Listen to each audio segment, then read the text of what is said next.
I keep having these dreams. Great empty cities, silent roads stretching for miles, the earth from space, all dark. Not a single light to guide me home. But if someone really came from another world, what would the earth look like to them? A wilderness? A wasteland? I don't think so. Even after thousands of years, they'd see a world shaped by our hand in every aspect of its being. They'd see us, and they would say, here lived a race of giants. These dreams, they scare me, but they also remind me that we built all of this.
There we go. Thank you for letting me know, Zomber.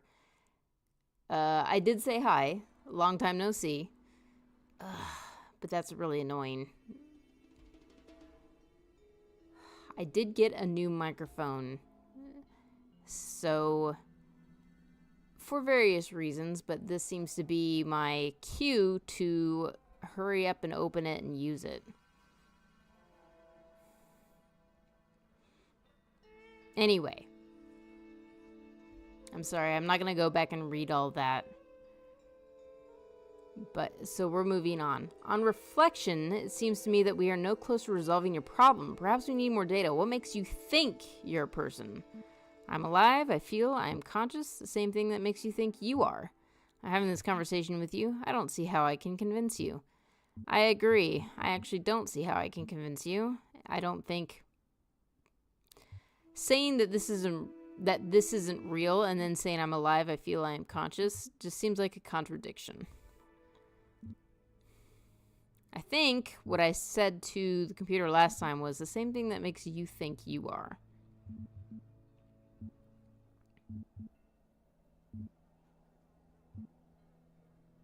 But I'm going to go with this one this time. A sensible response. I agree with you.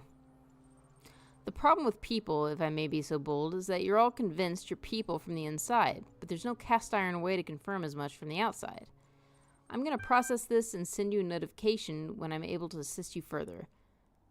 We already read all this. Okay. Since I've been speaking into a non-functioning microphone this whole time. Hi, Zomber. How's it going? So last time I played this, I forgot to stream it. I don't know if you saw my message or not, but yeah, I forgot to stream it. Like, I was streaming, but I didn't hit go live. So you guys never saw it. I was able to get into a save file that took me back closer to where you guys last saw me. But unfortunately, the earliest save file I could find was still not quite where I ended. So I was in I was in B, section 1, and when you last saw me, I just finished puzzle 1, but my save file put me at all the puzzles of that section being done. So you guys missed I'm going to say, a crucial plot point, because there really aren't many where plot actually happens. There was a blue holographic figure running toward me upon the conclusion of the last puzzle, and it was screaming, which was very alarming, and then Elohim said, "Enough!" and then the blue hologram person disappeared, which made me think that he just killed somebody. I know, it's just annoying.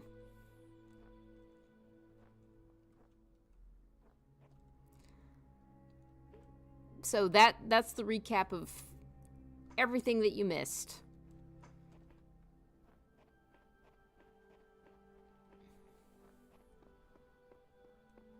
I'm going to move forward. Thankfully, I hope part 2 wasn't difficult to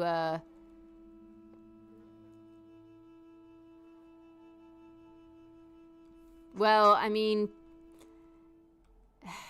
part 2 was a little bit frustrating because I spent way too long trying to do puzzles that were very, very difficult. So I've promised myself that I'm only going to spend 10 minutes on a red puzzle before I forget.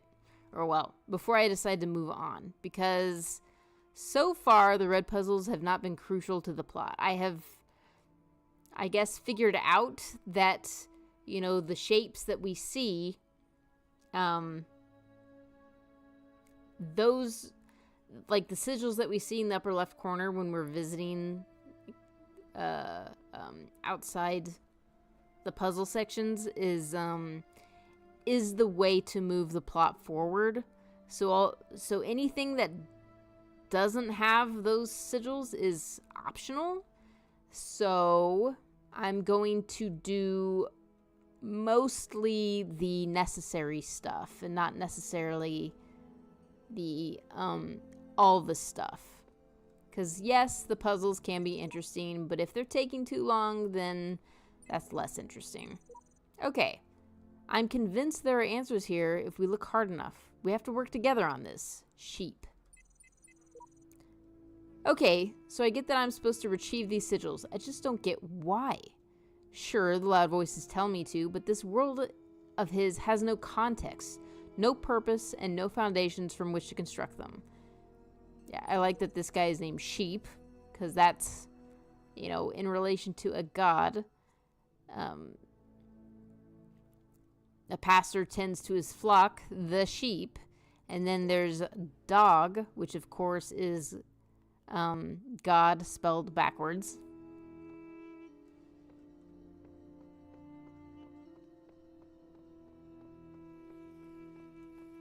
All right, so we have these jammers.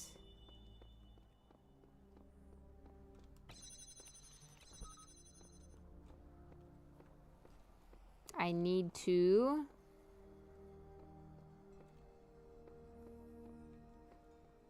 here we go.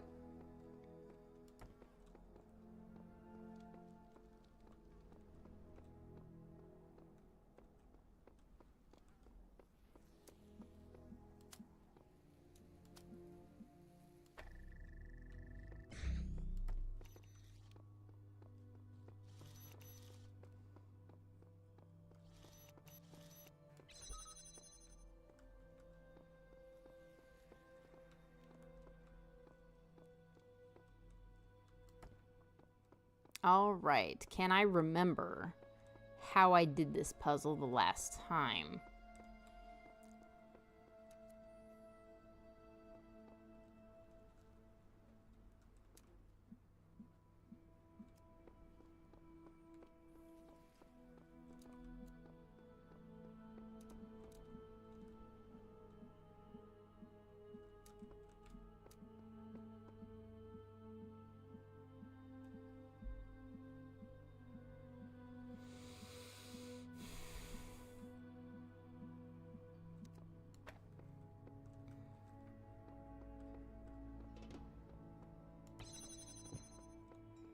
Okay, I think I'm gonna put this here so that I can take this.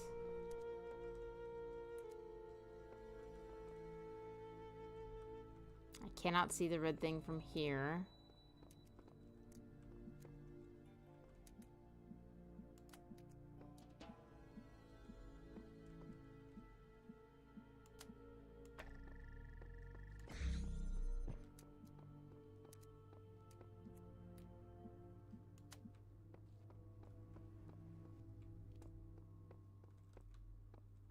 Hmm.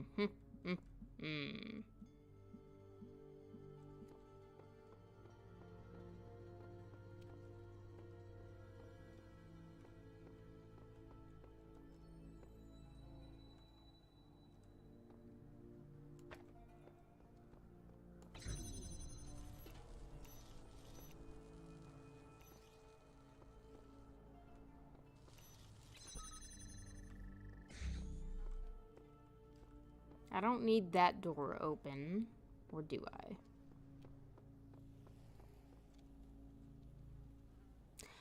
I have actually been watching Night of the Seven Kingdoms. I was able to pick up an HBO subscription during Black Friday because it was really cheap. So I have been watching it. It's pretty good. First episode was a bit of a slow burn setup kind of thing, and so it wasn't the most interesting start, I guess is how I'd put it, but the second episode was a lot better. And it's fine that the first episode wasn't initially all that interesting, because setup does have a tendency to, to not be that interesting. But it's the foundation for the show to get more interesting. So I didn't hold that against the show. I thought that was fine.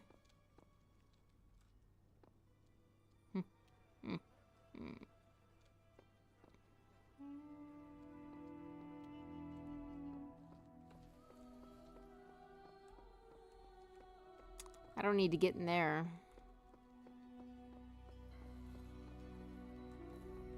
You know what? There might be another,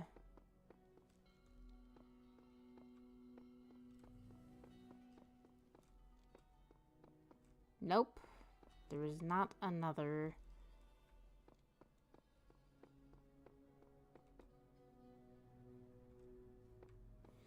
I think all I need to do is make sure that the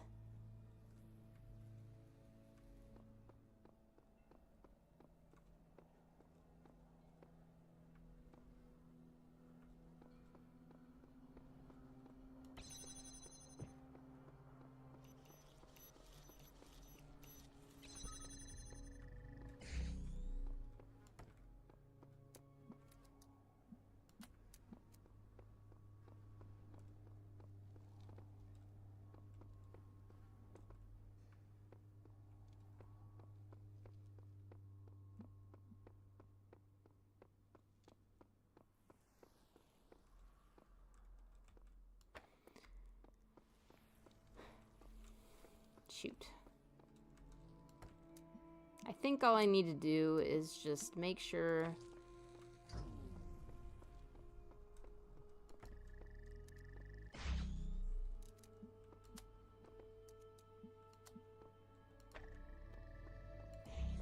There.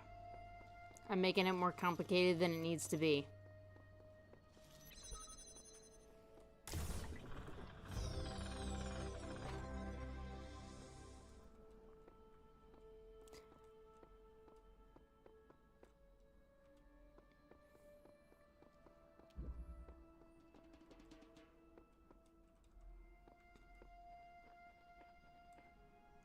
I will say the Knight of the Seven Kingdoms show has made some rather interesting choices.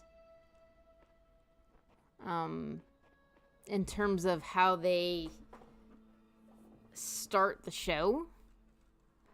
And it's just odd. I don't fully understand it myself.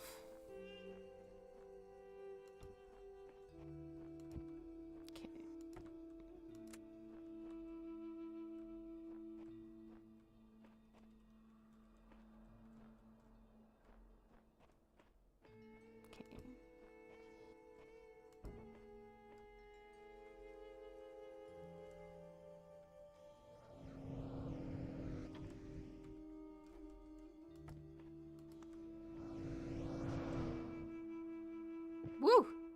Ugh. That's disorienting. Yeah, so very easy, that one.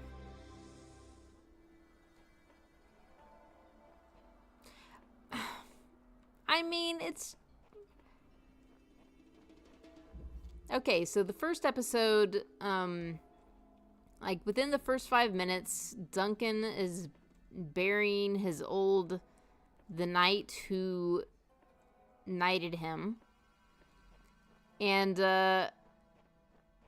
basically it's just this idea of like, oh, now it's Dunk against the world. And then, you know, the Game of Thrones theme is like going behind him, and then it switches and he's having a bout of diarrhea. And what's more is they show it. They show him having this bout of diarrhea, and I do mean like poop coming out of his bum kind of thing. Not really explicit, but you can see it, and it's just like...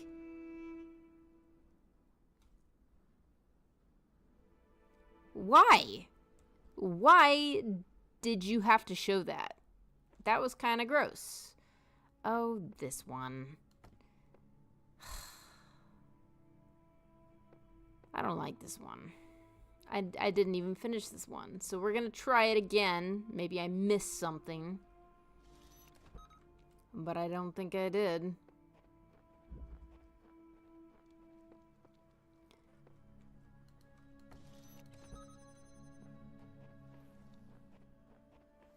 And then in the second episode of Knight of the Seven Kingdoms, like, apparently I guess their shtick is to show the old knight that Duncan basically had a family with. And I didn't see this because on the HBO website, when I clicked open that episode, it said skip recap. And I thought, huh, okay, skip recap. But other people saw it. They showed the old knight with a monster penis. Why? I don't know. I don't know the choices there.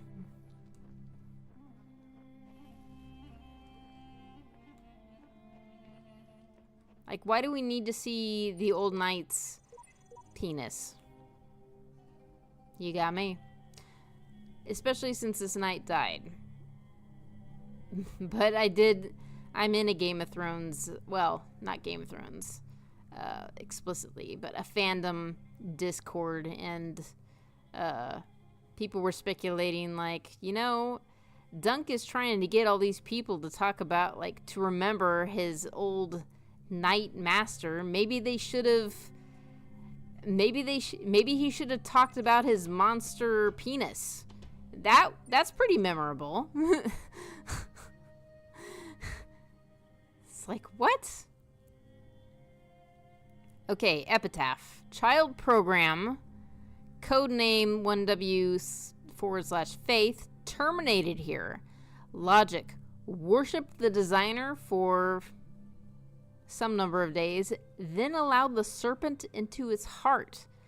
Final memory dump. I asked the designer for forgiveness that I may join him in the eternal memory. Progeny programs at Samsara sheep. I guess someone met their end here. Seems we're all connected somehow. Like distant family relations. Different versions? Different series? What are we? Sheep. Who cares? Just be grateful we don't have to read anything more about our great designer, the Greek. So what I find very interesting is that, you know, sheep are known to just kind of follow along and not question anything. But this sheep here seems really intuitive.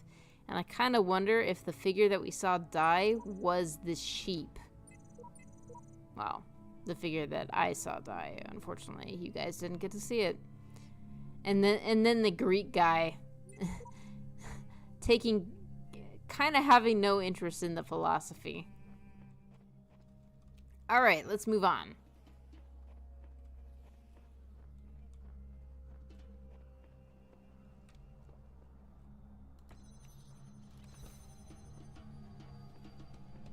So this allows me into here. Oh, right.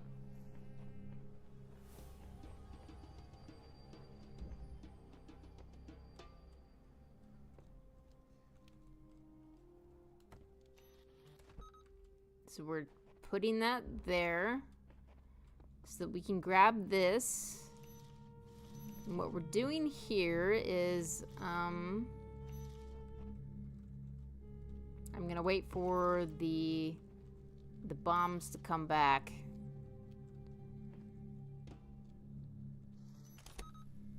Okay. So the goal here is to get these bombs out of sync, like very out of sync, so that I can more easily slip past them both.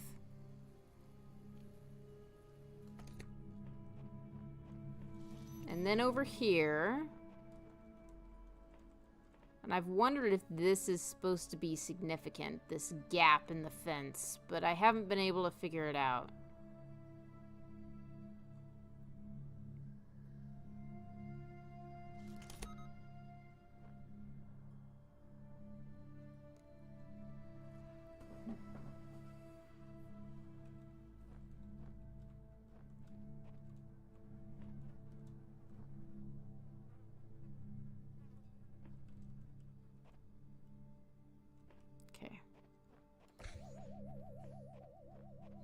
All right, so like we can't take this back here.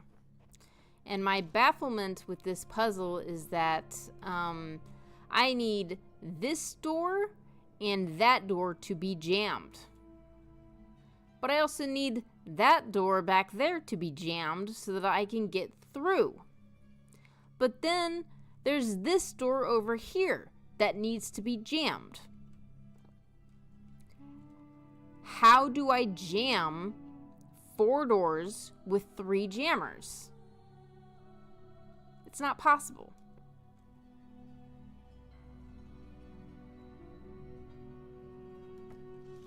Like originally I was thinking, okay, I should be able to jam this and maybe pull the jammer through, but no, I can't do that. I cannot reach through the window. Come on. There we go. I cannot reach the window to do that. So how do I unjam that 4th door?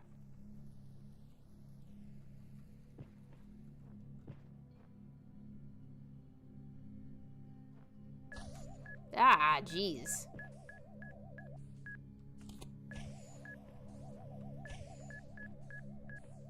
See? I come here. I cannot pull this through.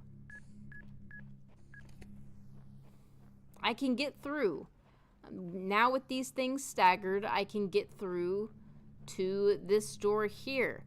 But how? I don't know, and I kind of wonder if I'm missing something.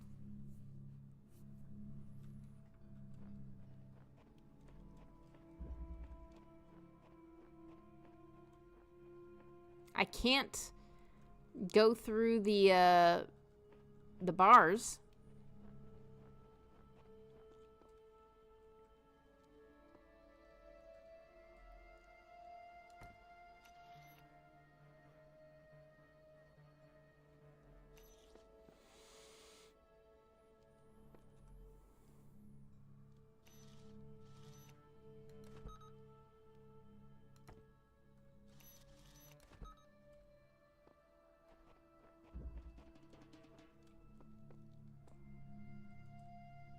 Ah.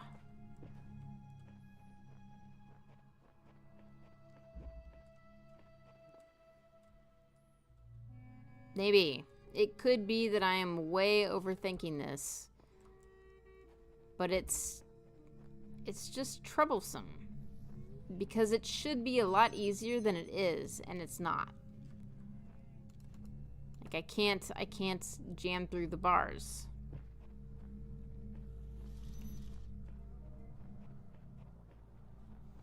And I can't reach that back door from here, like, at all. It's very carefully covered.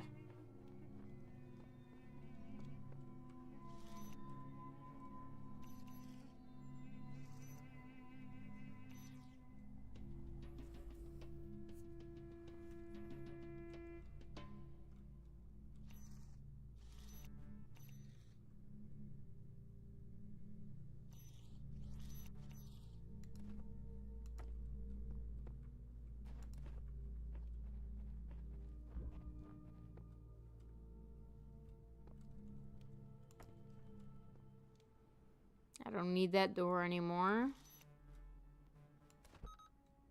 I need that door.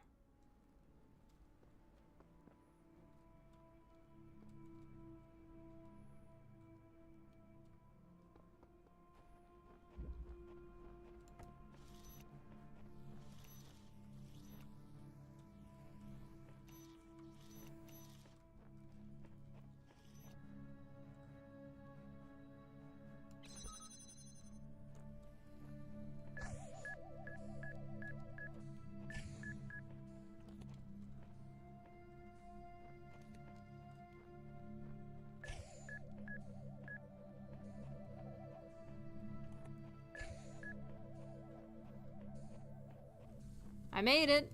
I'm here. So how do I get through?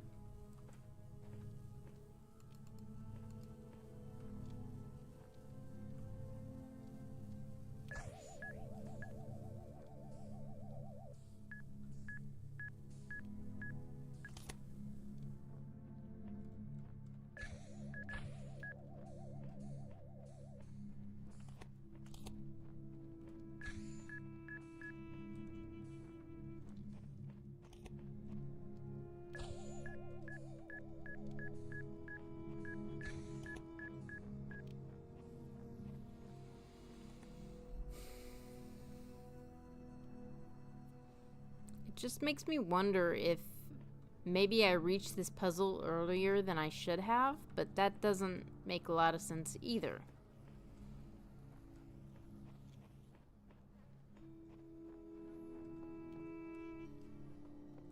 Because no doubt about it, I need to unjam that door there. But then what? I can't move the jammer from the window. Especially not to a spot where this is available to be jammed, because this door needs to be open. But both of these jammers are pointed to these two doors. So what? I don't know what I'm missing. I really don't.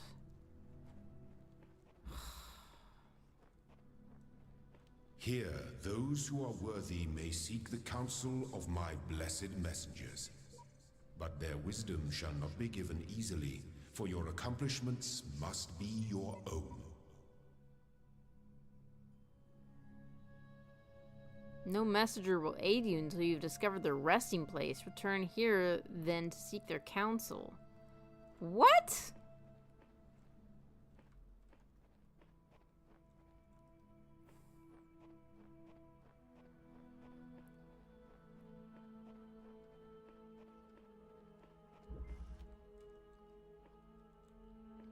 any way. I feel like I've reached my limit on those puzzles. I don't know if it's been 10 minutes, but it doesn't really matter. So let's go. Let's move on.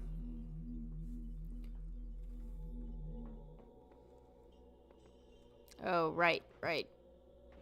I need... So one thing that I forgot to do when I was up this way was to get the next blocks for, or the next sigils for Section C.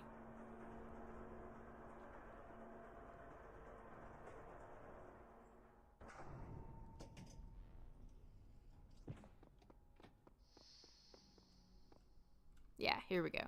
Section C over here. I need to know...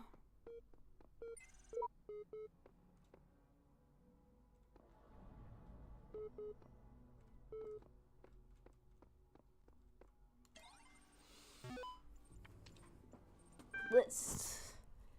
Oh yes. Heaven, hell. Lovely. Open heaven. The mind is its own place, and in itself can make a heaven of hell, a hell of heaven. What matter where, if I be still the same, and what I should be, all but less than he, whom thunder hath made greater? Here at least we shall be free. The Almighty hath not built here for his envy, will not drive us hence. Here we may reign secure, and in my choice, to reign is worth ambition, though in hell. Better to reign in hell than serve in heaven.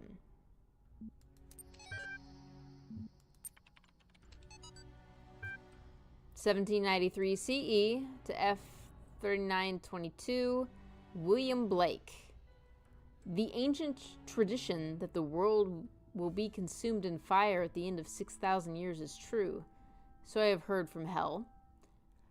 For the cherub with his flaming sword is hereby commanded to leave his guard at Tree of Life, and then he does, the whole creation will be consumed and appear infinite and holy, whereas now it appears finite and corrupt. This will come to pass by an improvement of sensual enjoyment. But first, the notion that man has a body distinct from his soul is to be expunged. Thus, this I shall do by printing in the infernal method, by corrosives, which in hell are salutary and medicinal, melting apparent surfaces away and displaying the infinite which was hid. William Blake, Collection, The Marriage of Heaven and Hell. Exit. Okay, now we have C. I don't know if I actually need to go and collect that or not, but last time I did, I think.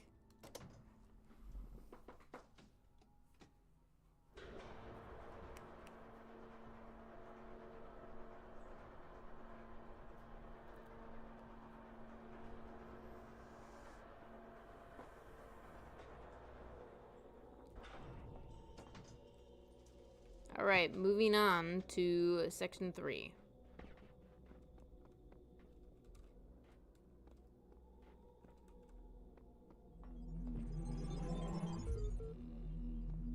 I have promised you eternal life. But know that eternity may only be attained by those who serve a purpose greater than themselves. All else is decay. So it was written in the hidden words before the beginning of time. So, I can get eternal life, and I'm putting that in air quotes, from Elohim, but only if I serve a purpose greater than myself. But then if I serve a purpose greater than myself, would that not actually make me unfit to serve in eternal life? I think so. Progress. From Bob Rakowski, IED Nomadics, to Ian Mailing List. Subject Progress Report 9. The basic skeleton of the simulation is now running on EL. It's not plugged into the AI system yet, but in theory, everything is ready. I guess the next step is to test whether the generated scenarios make sense. Or do we wait for the iteration module to... and it's cut off. So one would assume that when they say the simulation is now running, that they're referring to this particular simulation, but, you know, there's no way of really knowing. The first wisdom, the scribe said to the dying man, is that as the world is made of 5 elements, one, so is the soul of man. Know therefore that in this life you are heart and shadow and name, and also ka and ba. Without all these you would not be a living being, but a thing. What is a man without a name, who cannot speak of himself? What is a man without a shadow, who is not anchored in the world? What is a man without a heart, who can neither feel nor think? What is a man without a ka, who has no essence? What is a man without a ba, who is not himself, but like unformed clay? Therefore praise Osiris, the king of eternity, the lord of everlastingness, the eldest son of the womb of Nut, he who traverses millions of years in his existence. The one. Here the translator is clearly inserting his own beliefs into the text as, and it's cut off into gibberish. Alright, Just War excerpt. Democrates Altar, or On the Just Causes for War Against the Indians by Juan Gines de Sepulveda. Written in 1547 to justify the Spanish conquest of the Americas. The Spanish have a perfect right to rule these barbarians of the New World, who in humanity are as inferior to the Spanish as children are to adults, or women are to men. For there exists between the two as great a difference as I might even say man. Compare then these gifts with those possessed by these half-men, in whom you will barely find the vestiges of humanity, who not only do not possess any learning at all, but are not even literate, and eat human flesh. Therefore, if you wish to reduce them, I do not say to our domination, but to a servitude a little less harsh, it will not be difficult for them to change their masters. So this text being included in here, strikes me as a means of, how would I say it? Of getting us to think of the AI being that we're controlling as human.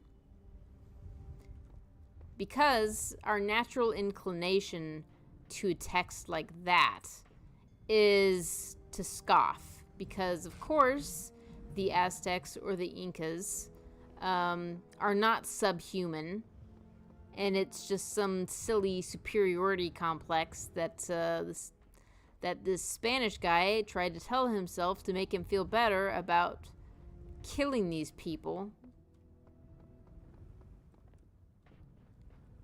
Oh, that's red. I think I'm going to start over here. I think this is yellow, yeah. And so that naturally gets us on the path of thinking, well, the being that I am piloting is human, in the sense that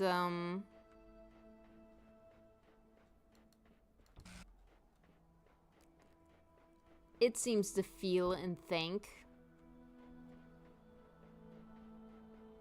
Anyway, that's my hypothesis for a text like that.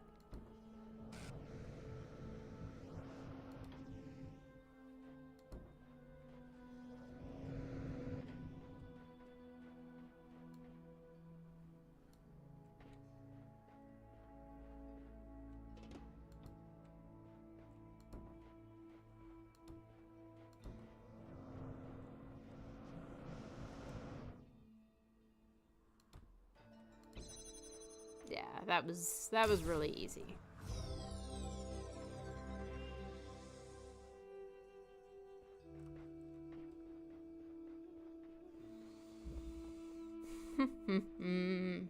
Now you're thinking in portals.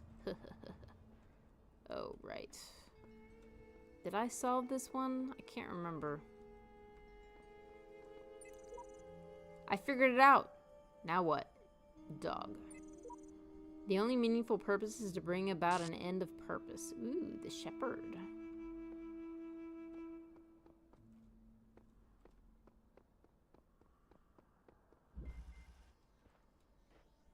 Whoosh. Oh, man.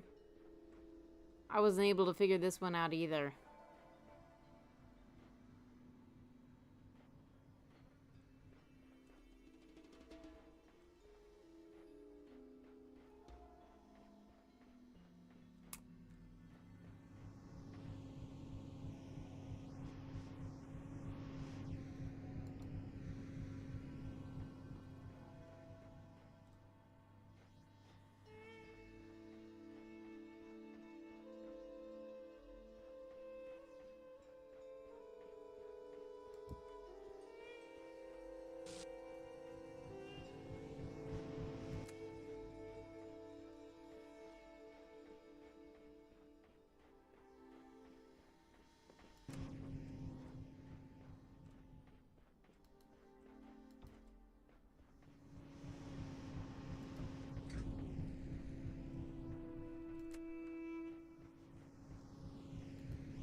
Okay, go this way. So we need to interrupt this blue beam so that this will stop running so that we can get into here.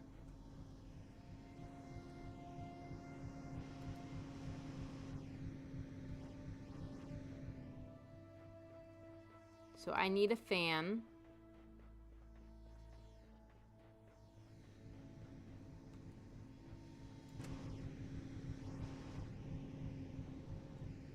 Wait, why is there a ladder here? And it flickers.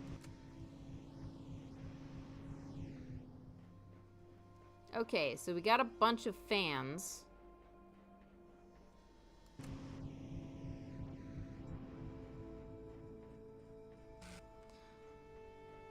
The problem is that theoretically, this whole interrupting the blue beam seems like it would be easy. But how? Because if I put that there and then put that here, it absolutely does not interrupt the beam.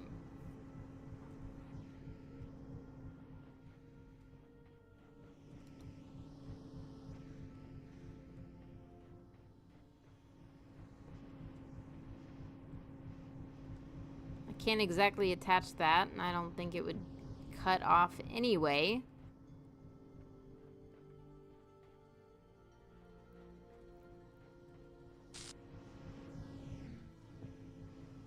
And then this is like really strong. What is the point of this fan?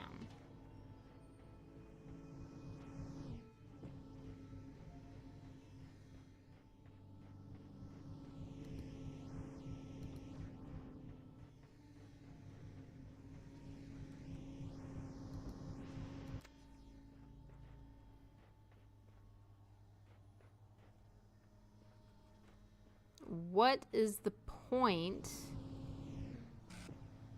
I can't even move once I'm stuck in that beam.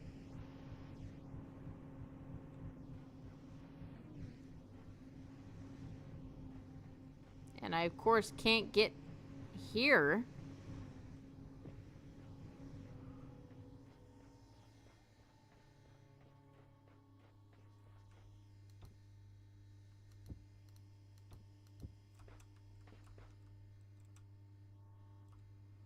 Maybe I am supposed to get the jump on these boxes, but for what reason?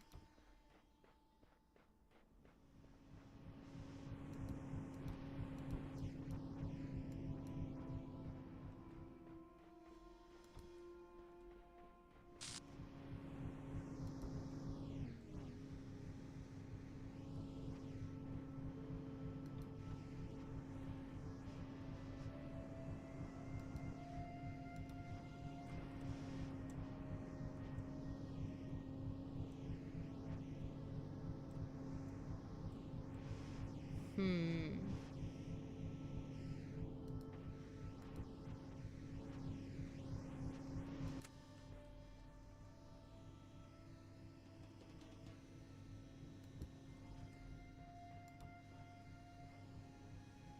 It's not letting me put this on there.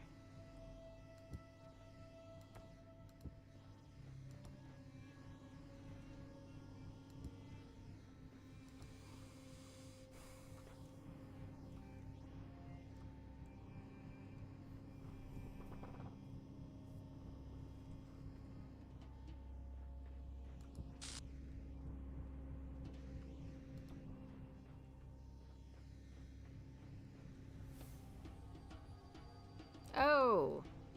Oh, I was about to say, maybe I just need to jump over that, but I can't.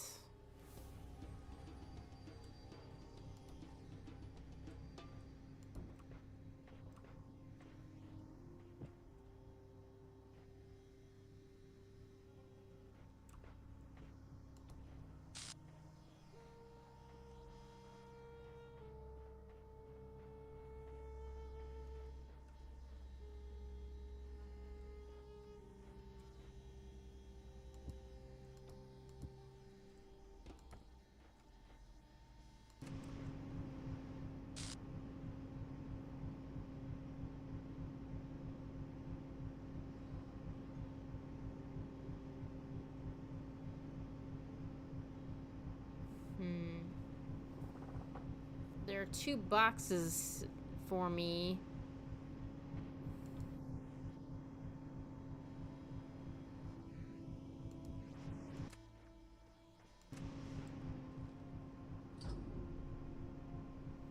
Oh. That's on a box.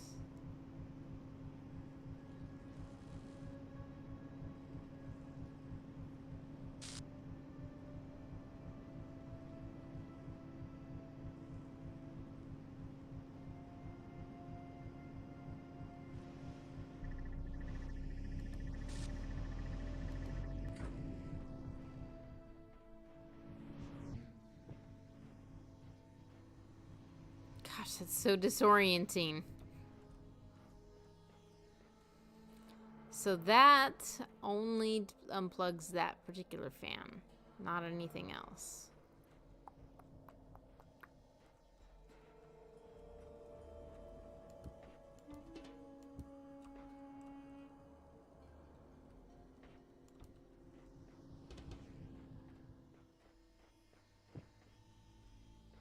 I can't crouch.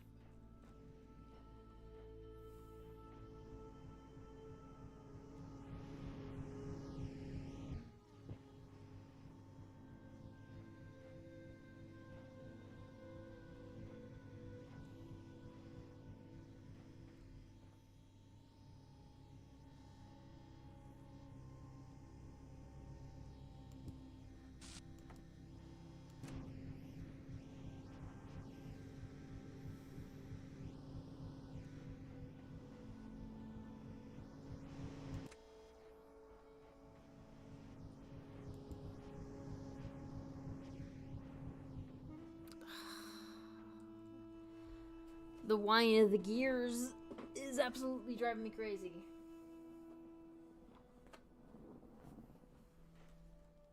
I'm really not sure.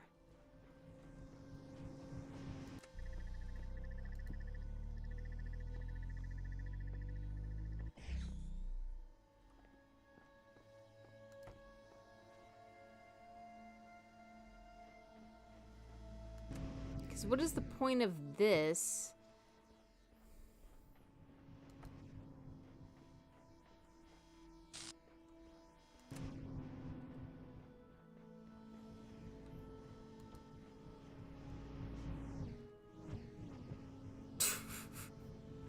Wasn't that just crazy?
I just don't know the significance.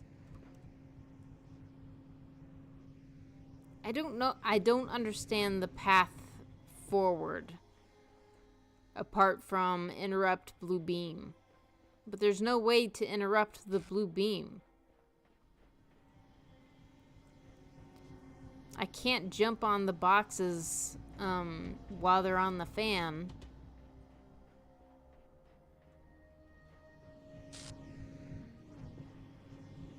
Does the orientation of the box matter? I kind of assume it doesn't.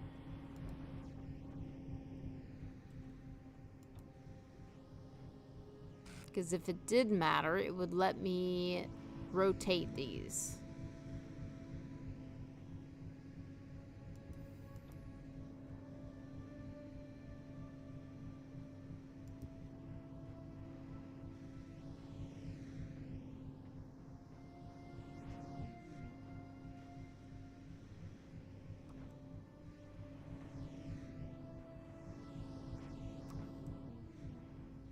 Yeah, jumping in front of the fan did nothing.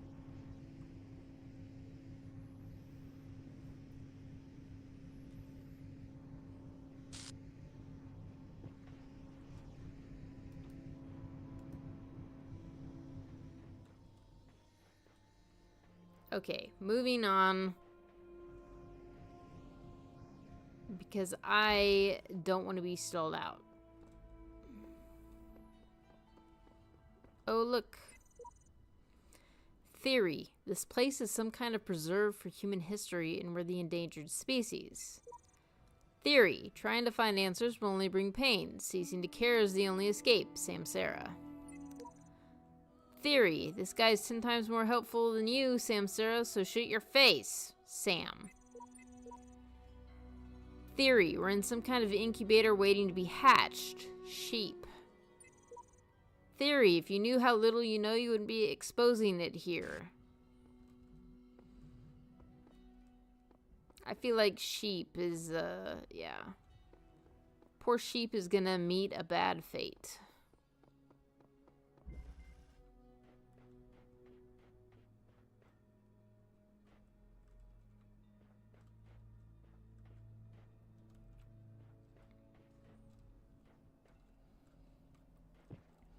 I don't understand how to get here.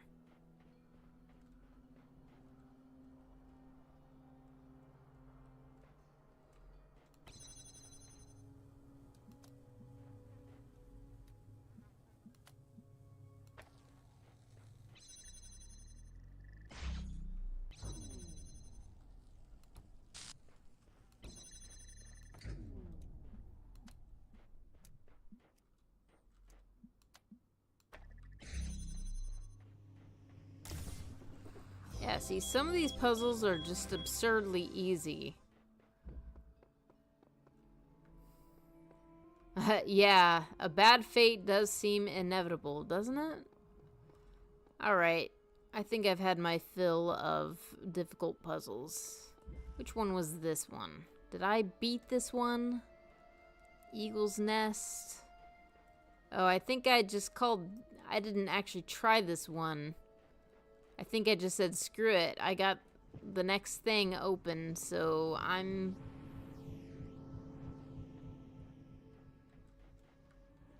gonna skip this.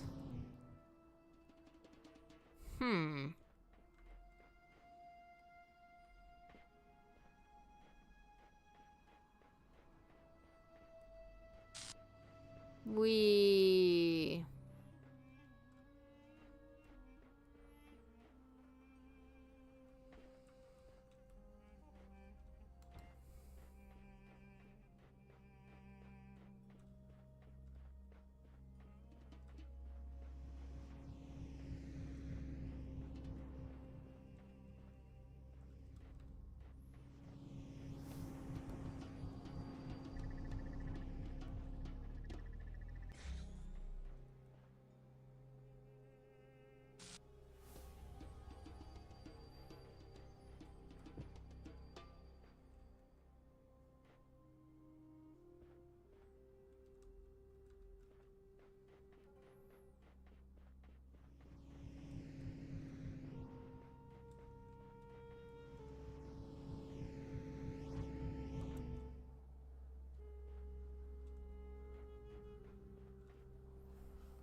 I have 2 boxes.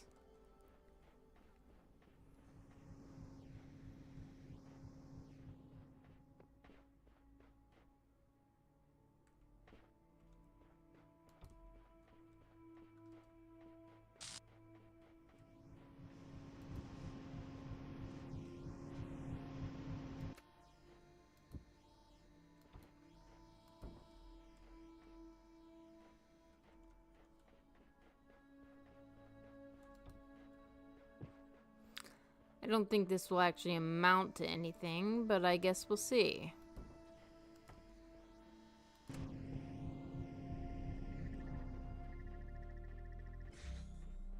Yeah, I just blipped it for all of like a second, a half a second.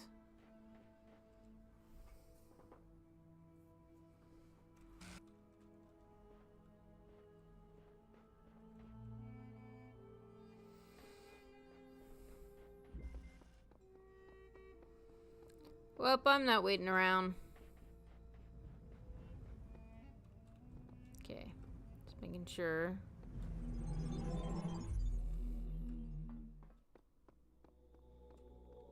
Yeah, so here we go.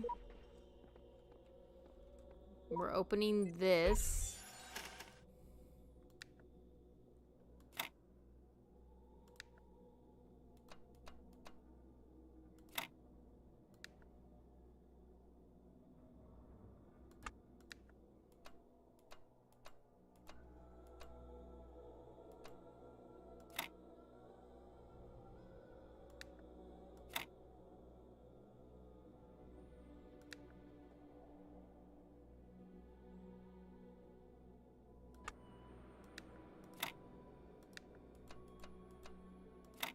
There we go.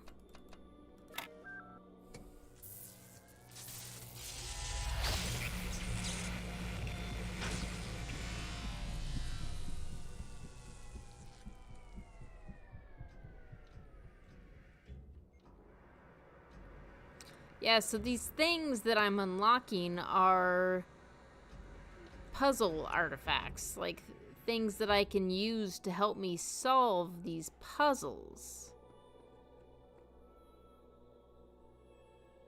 I was curious if the new thing could be applied to the old. Doesn't look like it. All right.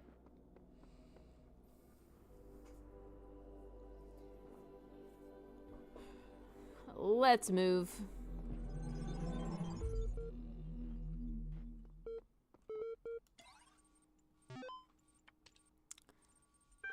Osiris, chat log Charlie, Arcady journal. Okay, so this continues from the last Osiris. Gibberish, knew it was the truth. Now I will tell you of the many perils you will face in your journey through the Duat. Listen well, for the challenges that lie before you are great, and if you do not prove yourself worthy, you may never reach the eternal reed fields of Osiris, and you may be lost forever from the second death. From the second death, there is no awakening. The scribe brought forth a great papyrus and carefully unfolded it before the dying man. And the dying man beheld that it was a map of the Duat, showing the many paths that led to the Tower of Anubis, where his heart was to be weighed. On each of the many paths which threaded through the Duat like the infinite threads woven by Nith, there were marked the dangers that a traveler must face. Also, there were great walls of iron that none but the gods could cross, and gates made of purest light. And so the traveler could not avoid the trials that had been decreed, and could only proceed towards the tower by proving his worth, thus earning the key to each sacred gate. The key to each sacred gate, you say? Proceed towards the tower. There is a tower in this reality of ours, and we're getting keys in the form of sigils. Open chat log Charlie. Flower 4. Man, you know what really freaks me out? Charlie on the rocks. What? Flower 4. The human body decomposes quite quickly, so all the information stored in chemicals in our brains will be gone really quickly. Charlie rocks. Dude! Flower 4. But computers and books last a long time. So all our messages, our ideas, our books, it'll all be out there. Charlie rocks. Our porn. Flower 4. Even being transmitted through space. Yeah, our porn too, I guess. Will all be gone, but the works of Aristotle will still exist. So will Star Trek, Firefly, Babylon 5, Lord of the Rings, Blade Runner, Charlie rocks. Cyber Horror of Planetron 6, Flower 4. Shakespeare, Byron, Flower 4. Hell, even video games, Charlie rocks. Horror Overdrive, Seattle Horror, Dutch something Cascade, the Horror of something Mountain, Flower 4. What the fuck, dude? Charlie rocks. Yeah, imagine if aliens find those.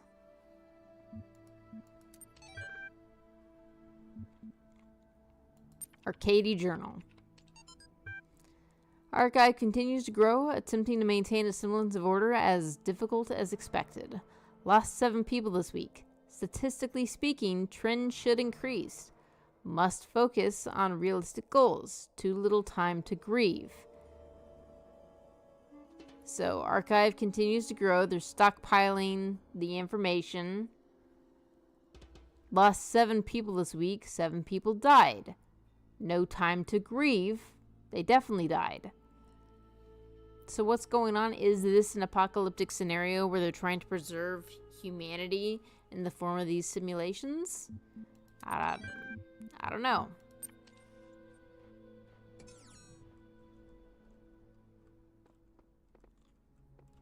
Okay.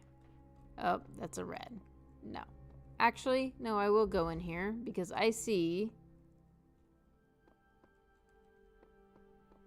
a message. Some of these challenges must be designed with cooperation in mind, but I'm the only one here. I agree.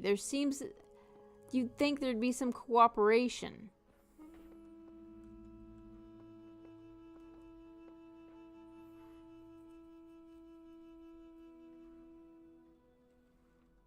Okay, so this is the new machine that we have to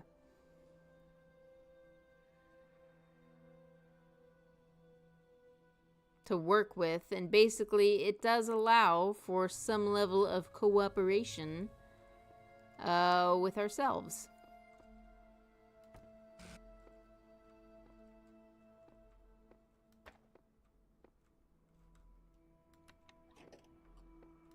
All right.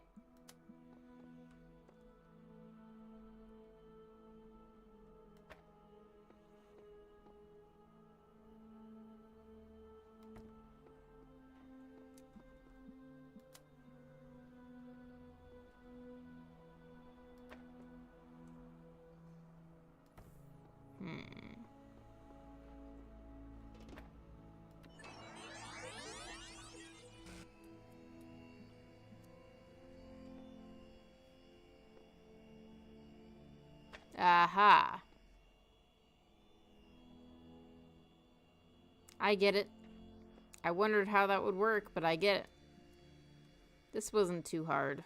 Or at least, we say that.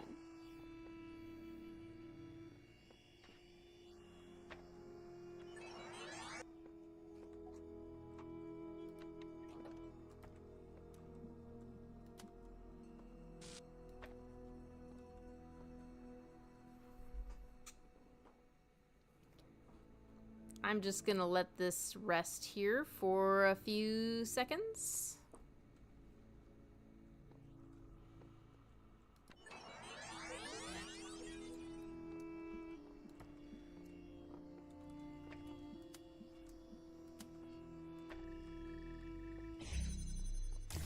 There you go.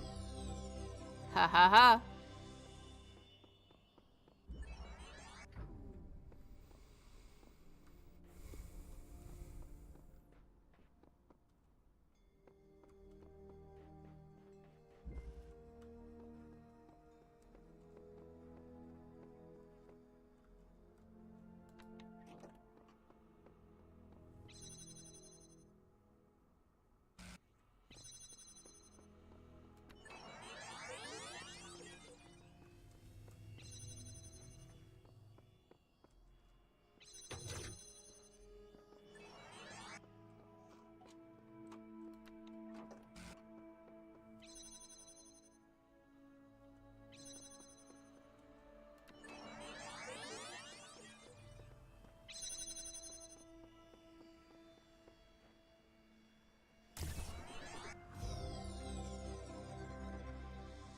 Boom.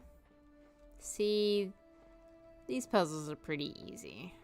At least to start. Oh no, the computer.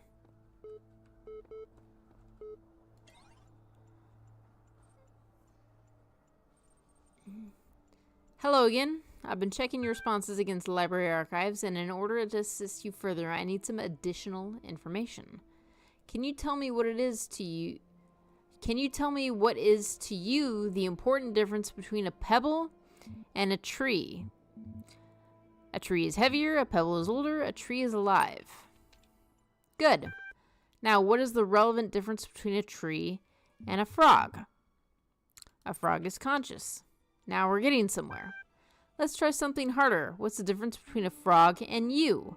What makes you a person? I have feelings, I'm self-aware, I'm rational. I think I picked I'm self-aware. Exactly.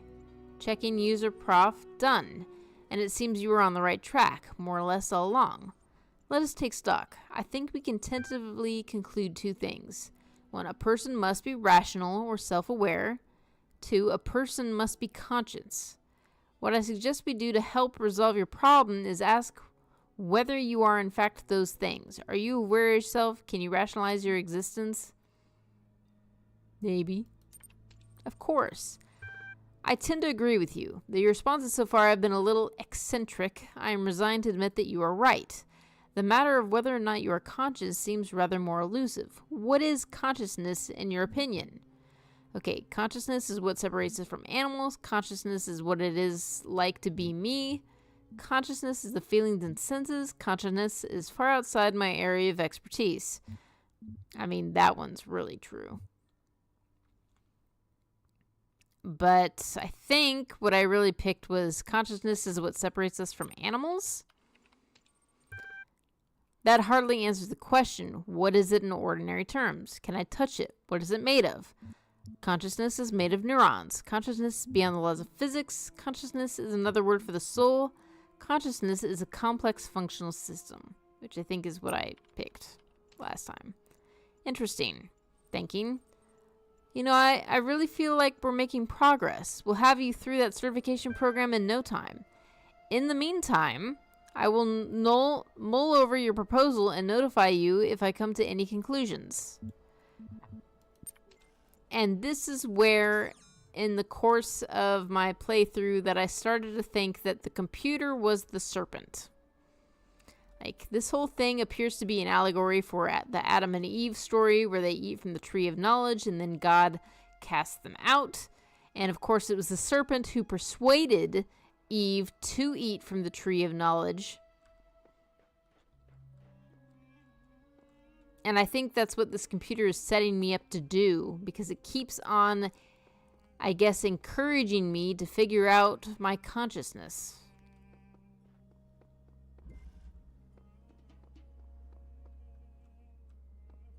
Yeah, I remember this one.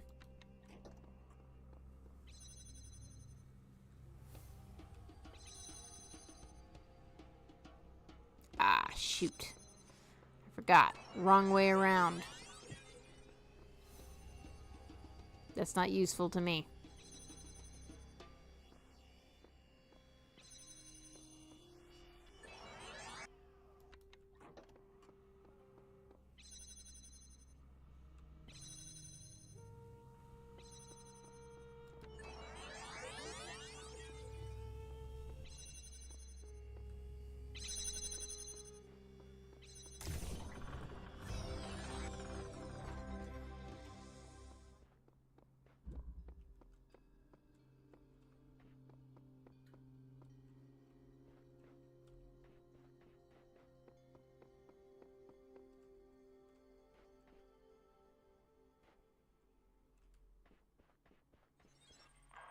DNA is information transmitted across time.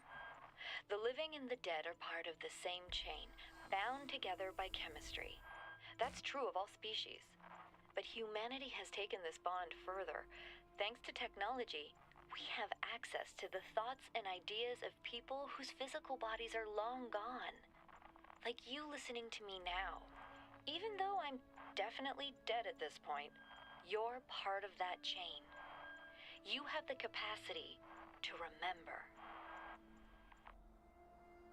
See, this feels kind of like it's supporting my theory that we're people reborn as these robots, and we're piloting these androids. They're robots. The burning heart always looks to the highest peak. Uriel 4. For some reason, I don't remember seeing this here. So, I think I kind of just did the two that I needed to push the story forward and then moved on because, yeah, all the red ones are currently optional. Epitaph. Child Program V17.1.0076. Codename @terminated here. Logic. Fatal flaw in series firmware. Final memory dump. Life short. Progeny programs. Dog. Was that dog that died here? Oh. R.I.P. Dog.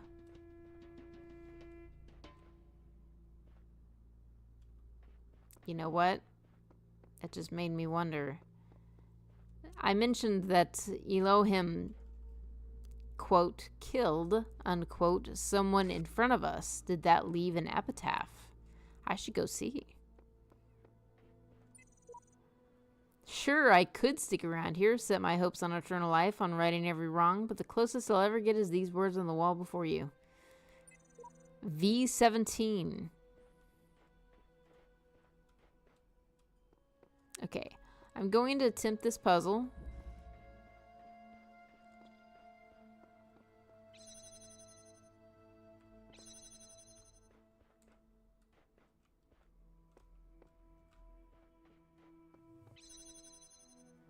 Okay, at the very least, I'm gonna get that. Oops.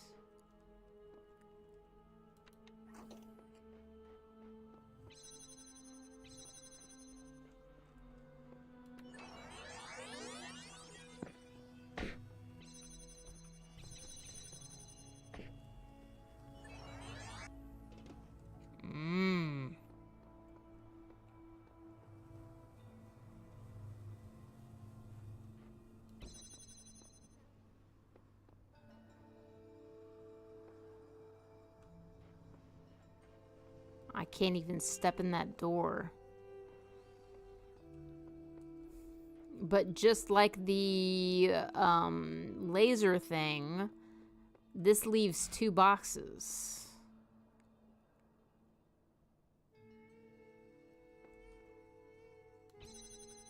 If I put this here... No, that fan is still running.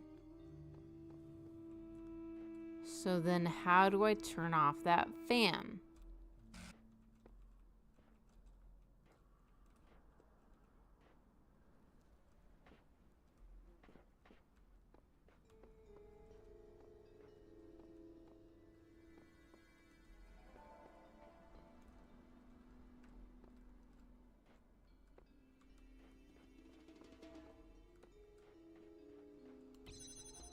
If I remember correctly, yeah, I can't.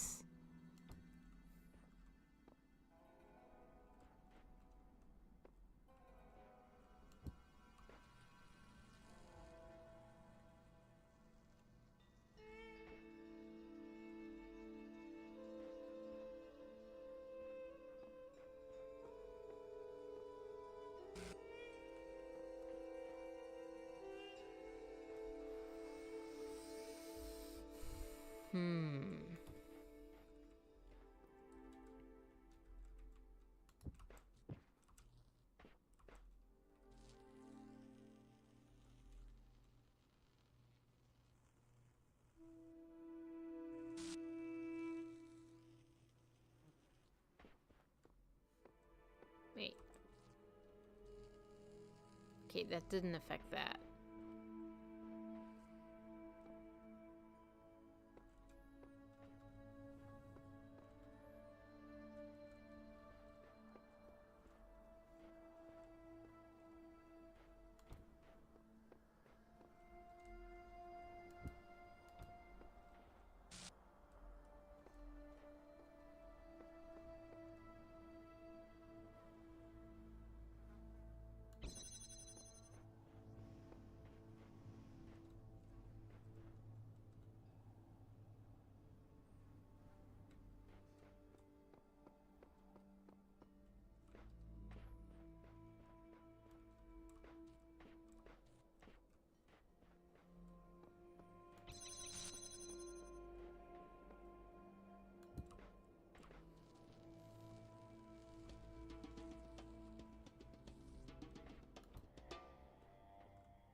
Okay, this really does seem to be only for this door.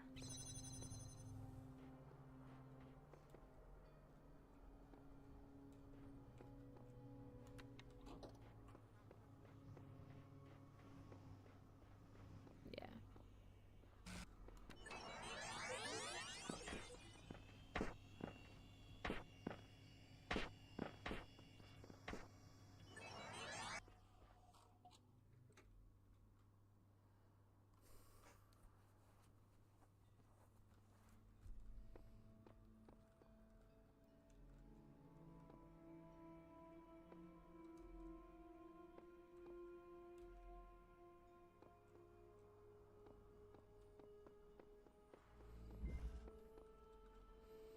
All right. I want to move the story forward. Did we read this one? Oh, look, another puzzle. And another voice tell me I'm special. And another broken down computer with fragments of nothing. This world is a bad joke, perpetuated by a cruel god too dumb to hit the off switch. Sounds like a blaspheme. Or sounds like dog did a blaspheme.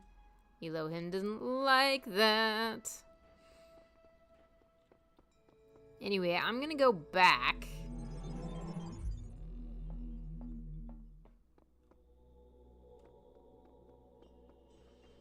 I'm gonna go back to the first level to see if there's an epitaph there.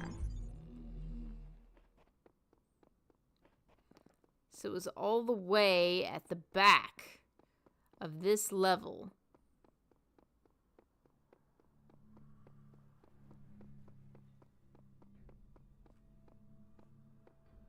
I don't see an epitaph.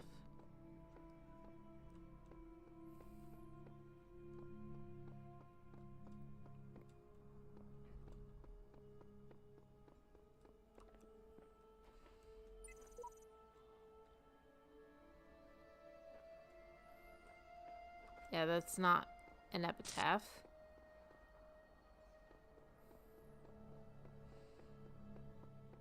Dang, I was kind of hoping we'd see something, but I guess not. Oh, that would have been cool.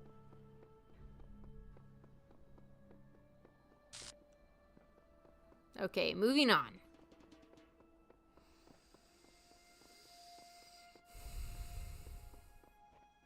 Yeah, if possible, I want to get further in this playthrough than I did even in my last unseen one that you guys didn't see. Unseen one that you guys didn't see. Yes, very... I'm a good writer.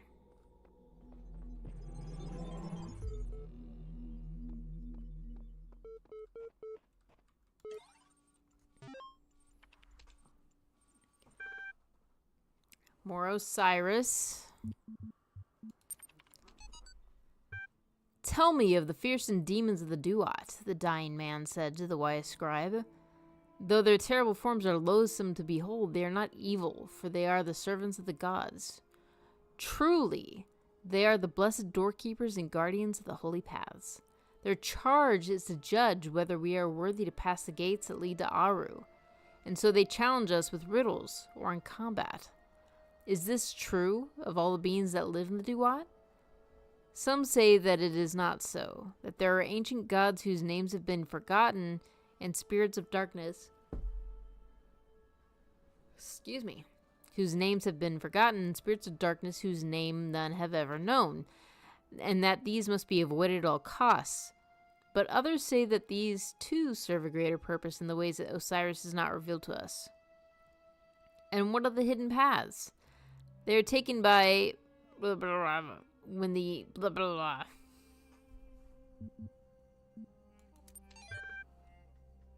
Okay, coming soon from Rob McLean, Institute for Applied Nomadics, Ian, to Mom.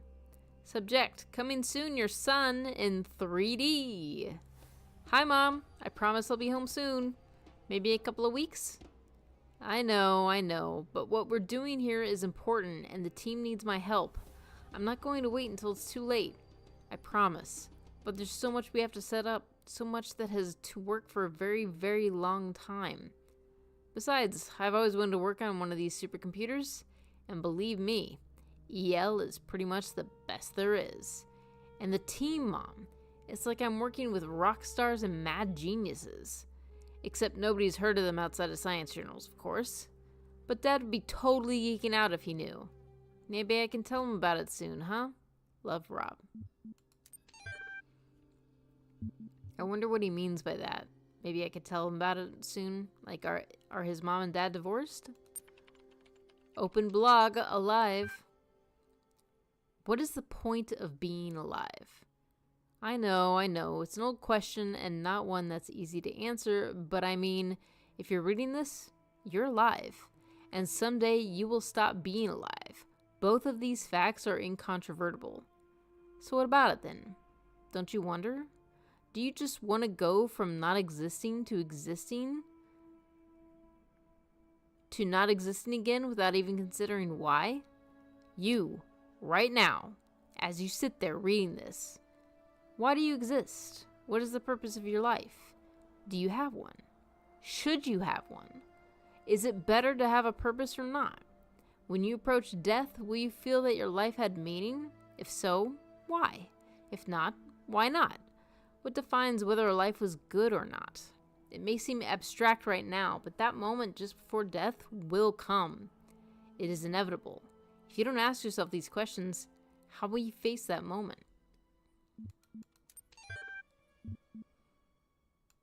I mean, I have kind of asked those questions. In my mind, I feel like it's important for my writings to survive. Whether they will or not, one can only hope. But it's all I have.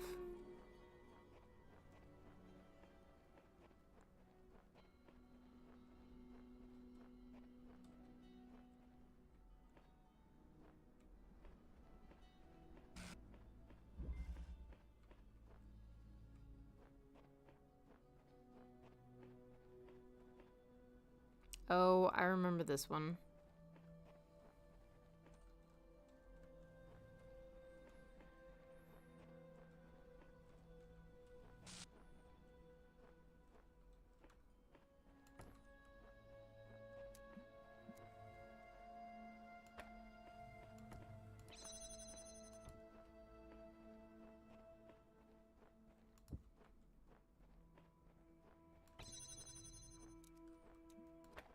Whoops.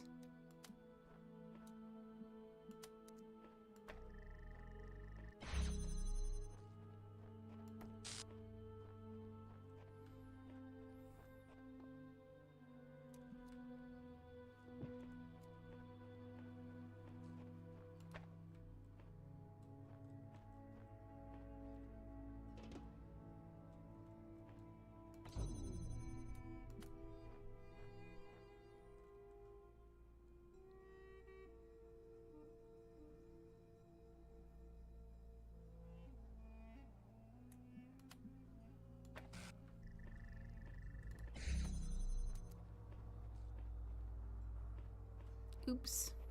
I don't actually need to go in there. Again.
Oh, right.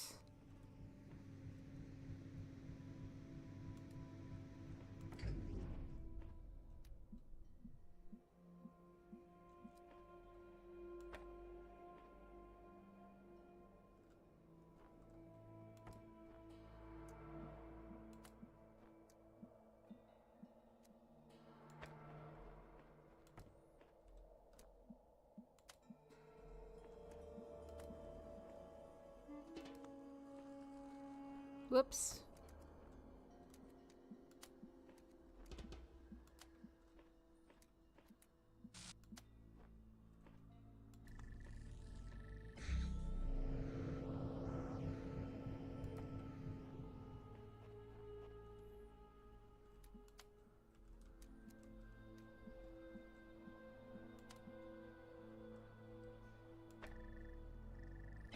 There we go.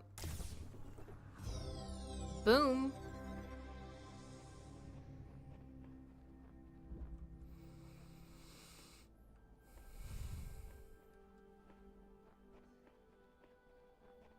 Okay, I'm just running back to see if the computer had anything for me.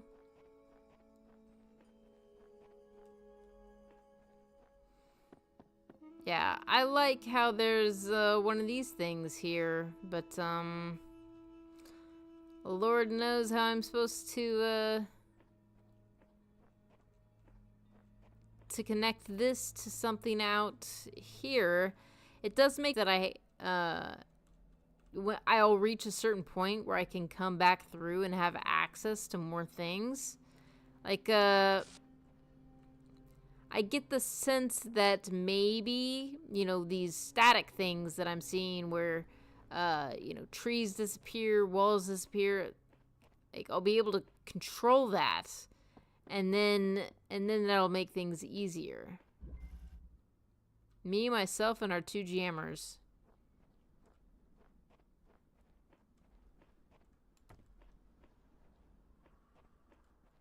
I definitely didn't do this one.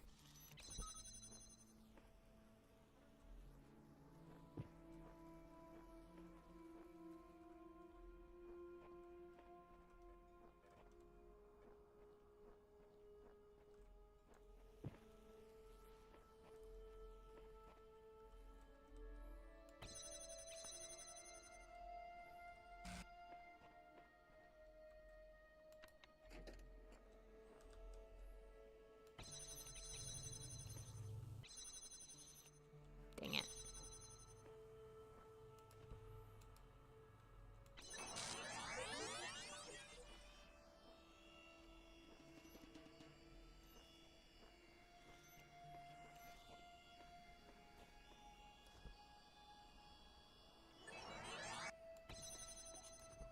Yeah, so this has to be...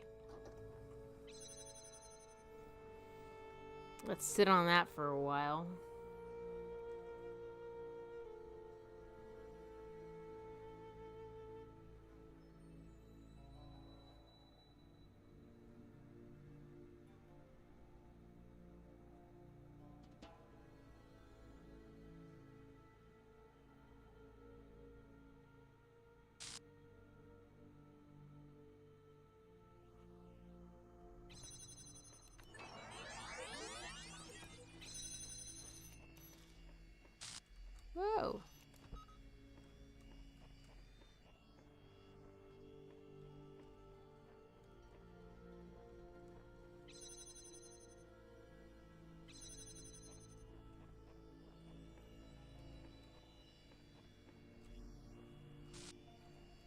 Oh, it has a countdown. It's a 5-minute countdown, too.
Okay, I'm getting a better sense of what I can do here.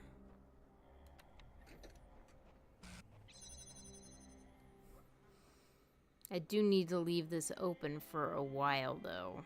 That's the only problem.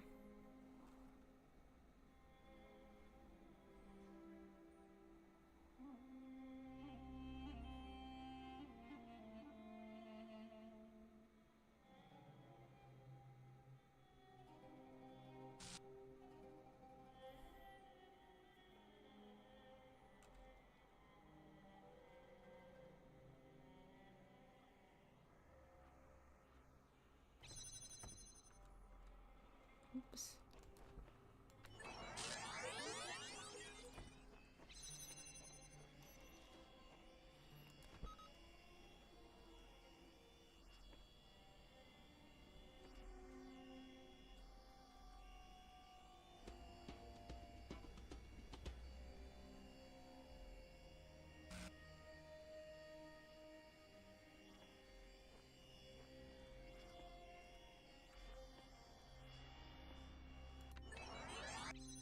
Okay, gonna leave that there for now.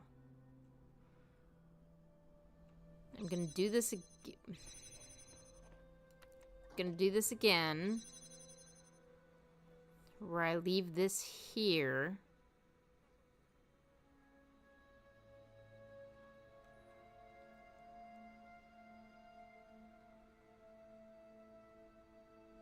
I want enough time to work.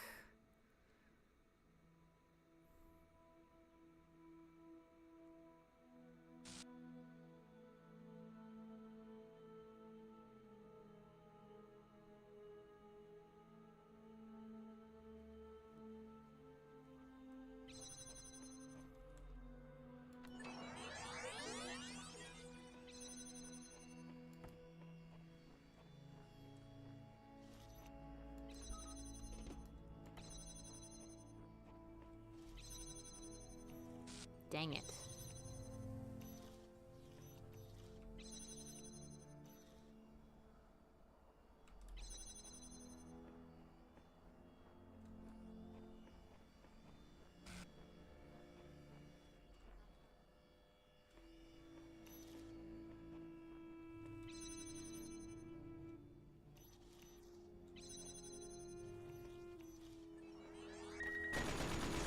Yeah. Lost track of time. Still confused.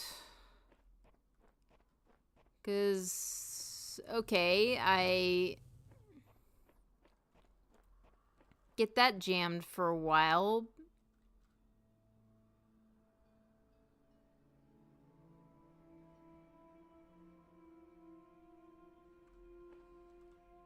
Let's see. I had the right idea.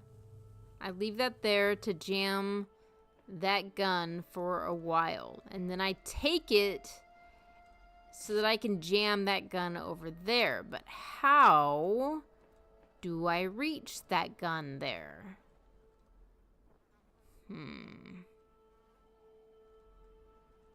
Because I also need to get through that door, and I pretty much can only get through that door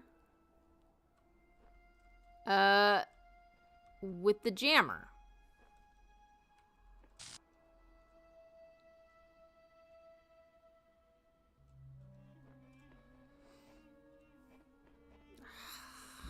We're almost done.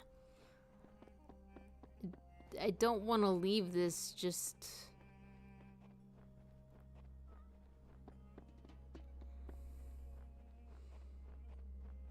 See, this is where I finished the last time pretty much, was that I didn't get to the next section. So forget it. Let's just go to the next section.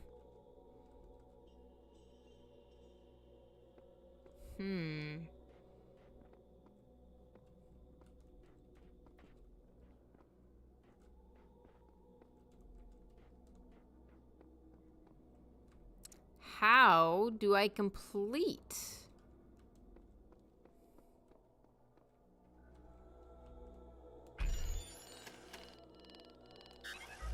Oh, that's the stars.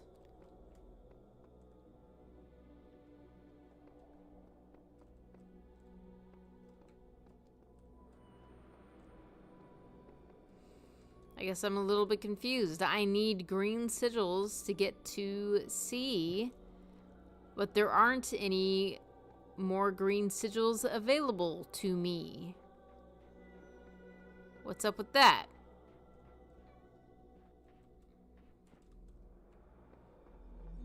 I guess we're gonna go here. We're gonna see. I see all. I know all. My power knows no bounds. And yet your will is free because you were made to be free. It is the very principle of your existence, without which the trials of this world would hold no meaning. To seek salvation must be your choice. And yet you would condemn me for my choice, right?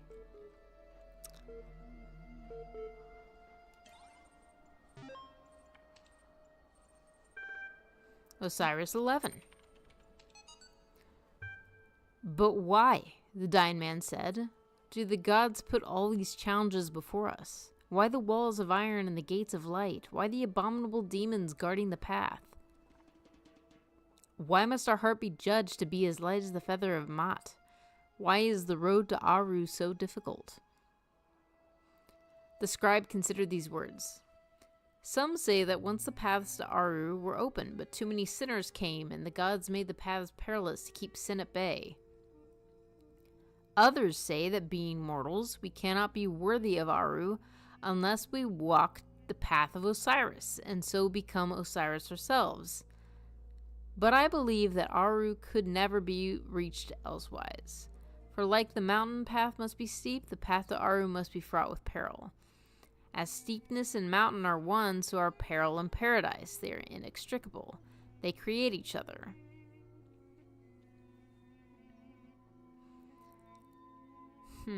Only the third footnote is here, and it's garbled. But first footnote, there is an interesting parallel to this phrase in the penitential psalms, garbled. 2. Here the scribe appears to be speaking of Osiris, garbled, meaning the soul of the deceased, not the god himself. How come that footnote isn't here? Alright. Reprogress. From Aurora Calvin to Ian mailing list. Subject. Response. Or reply. Progress report. 16. This is extremely worrying. If the link doesn't work, the whole project will lead to nothing. The hardware team must recheck everything ASAP. Guys. Stop panicking. Look at your code again. In fact, look at line number 217.c. What are those two symbols just before the code? // That's right. The code that actually initiates the transfer wasn't even running. I'm guessing you were testing something yesterday and forgot to decommentify it. The hardware isn't broken. Your brains are. Love, Aurora. Yeah, if there's anyone watching who doesn't know anything about code, it's // makes a comment in code, and a comment is not executable. Comments are usually meant to explain how the code works. I mean, I do know that there's some kind of running joke that software engineers have a tendency to not use comments, and it can mean that software goes unexplained, which is pretty annoying from what I hear. I'm not a software engineer, I just work with them. Okay, choice of life. The whole assembly stood a while silent and collected. Let us return, said Rassilus, from the scene of mortality. How gloomy would these mansions of the dead to him who did not know that he should never die. That what now acts shall continue its agency, and what now thinks shall think on forever. Archive, 1759, Samuel Johnson. Homage to you, Osiris, Lord of Eternity, King of the gods, whose names are manifold, whose forms are holy, you being of hidden form in the temples, whose Ka is holy. All the gods praise you, for you are the garbled, those that lie here stretched before us, the wise and the powerful of ancient times, warn us to remember the shortness of our present state. They were perhaps snatched away while they were busy, like us, in the choice of life. Okay. I do want to do at least one more puzzle before we call it quits tonight. I think... Okay. Yeah. So the left one is red, but there are notes here. What's more pathetic, this shallow construct of a world, this idiot's playground, or that I continue to solve its contrivances for lack of better sport, dog? I mean, yeah, what else is there to do, dog? There's more to it. Looking at what we're doing, we're solving problems, being tested, improving ourselves. Some of us fall early and get replaced, but you and me, we're still going. We're closer to the end, sheep.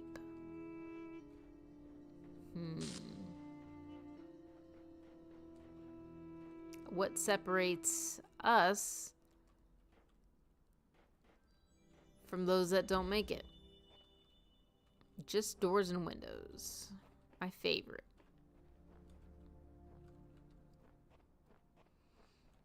Door.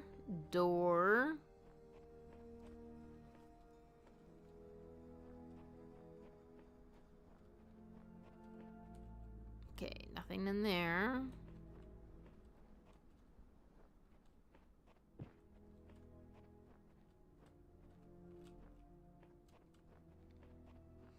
I guess we'll go in here first.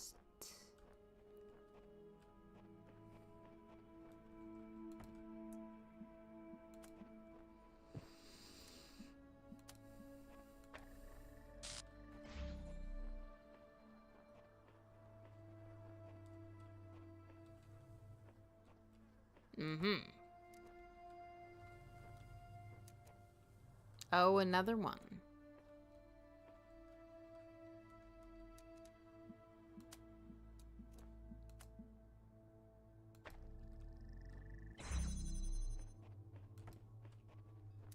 There we go.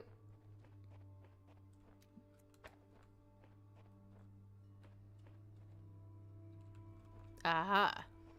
I should probably... Whoop. Sorry.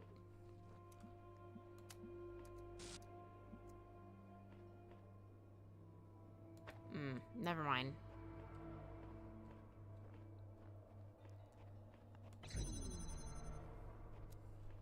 There we go.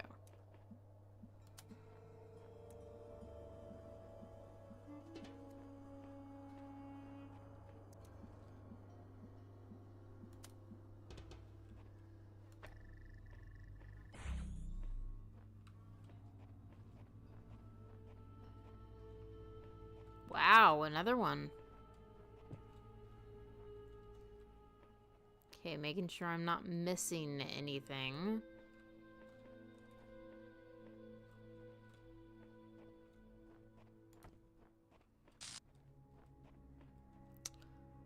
What am I doing, though? Okay.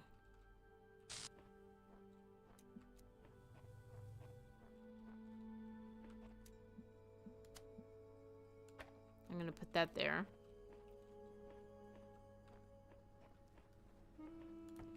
Actually, I'm gonna put that over here. I'm gonna undo this mess.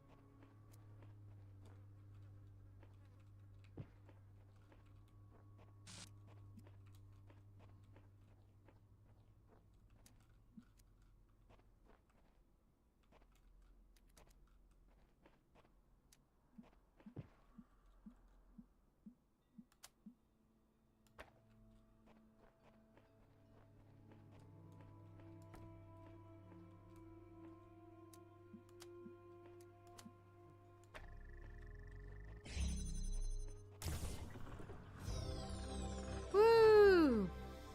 We're good.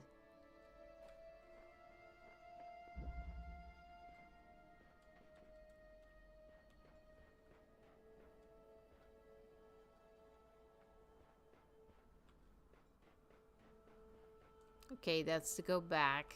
I wanted to make sure that it wasn't like an audio cue.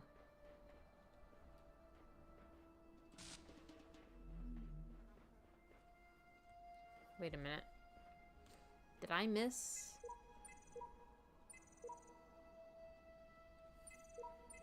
Okay, I'm a computer program. You're a computer program. Elohim's a computer program. Get over it. Heisenstein. I seek words to describe it, but fail. It is the overwhelming feeling that something on the edge of my understanding is very, very wrong. I feel that I'm not meant for this world, but I'm not able to conceptualize alternatives. Okay, that's hard, so we're skipping it. Crisscross conundrum. Oh, my favorite. Seems like I'm saying that a lot now. All right.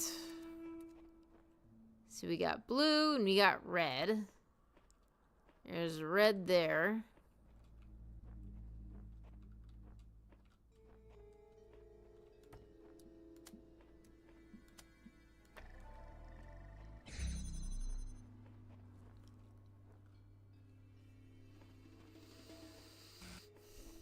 Whoa.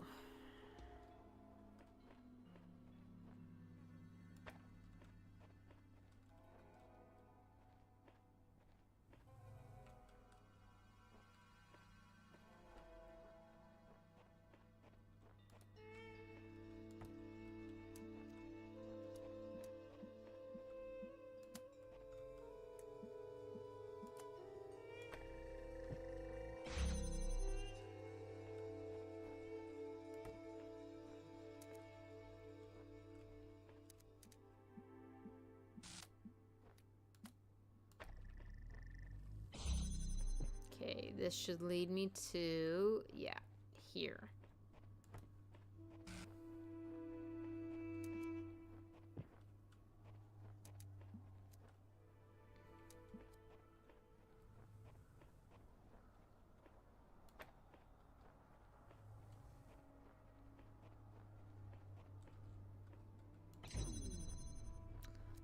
I don't think I really need all these, which is interesting.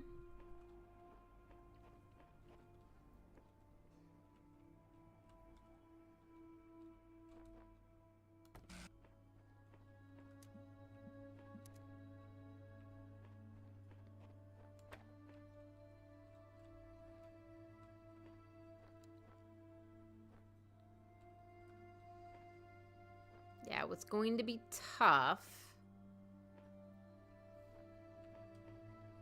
Okay, I'll go ahead and take all the rest of this. Because I think I know what it's going to have us do. Whoops. Because we cannot cross these two lasers together. So...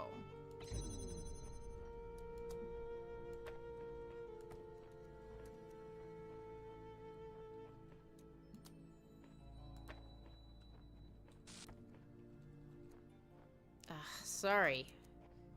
Man, I'm getting disoriented just running around like this.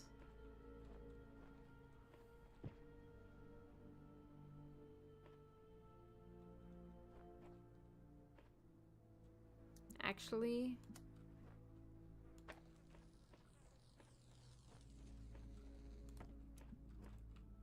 let's do that.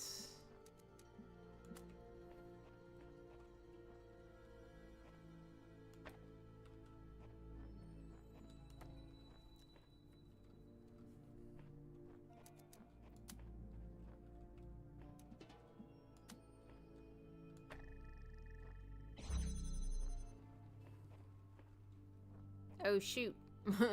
I need to save at least one of those for...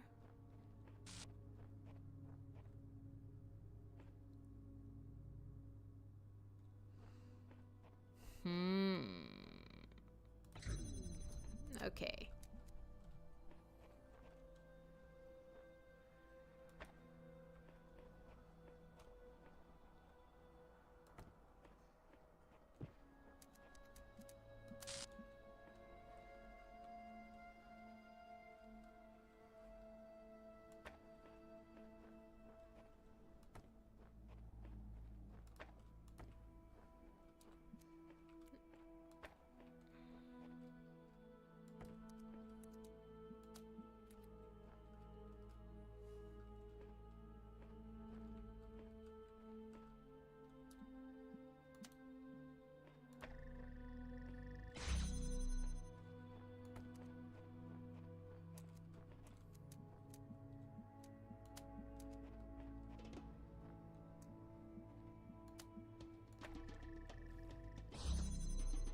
There we go.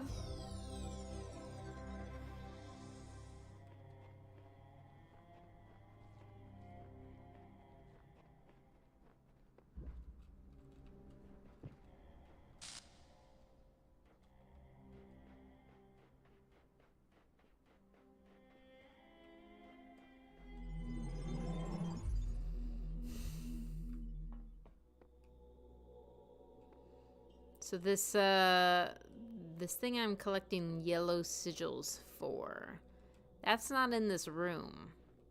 Whatever it is, probably in C.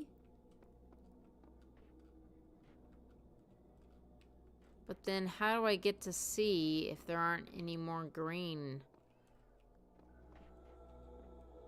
Am I gonna have to do some of these? Ah, dang it. We're already past time. Ah, this game has just been so interesting. I wish I was smarter. Oh, wait. Yeah, that's right. There's more B stuff to get to. No. I am doing all the B stuff.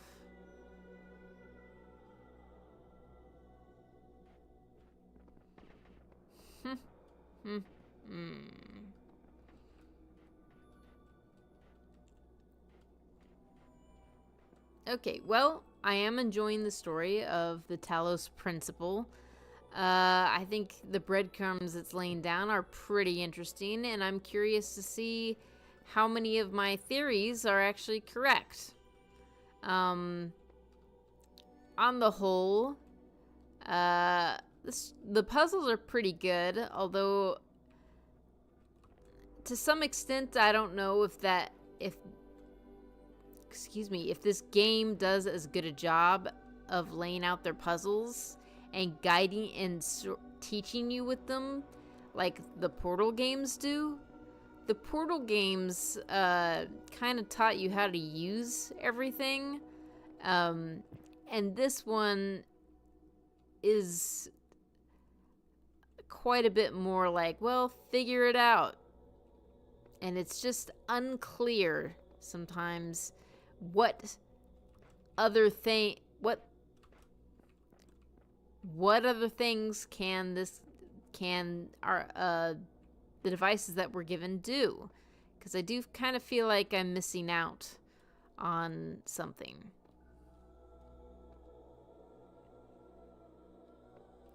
Yeah. This game really does just kind of suck you in. I am really enjoying it. And, I want to know if the computer is a serpent. What the computer is. Because I'm not convinced that it's got a human mind behind it. But, I mean, it could. Maybe it does, somehow. Anyway, thank you so much, Zomber, for coming along and enjoying this episode. I really hope you liked it. I'm having a blast in the Talos Principle. And for anyone else who may have been watching, I hope you liked it too. And I hope that you like and subscribe to help this channel grow. All right, I will see you all next Thursday. Have a good one.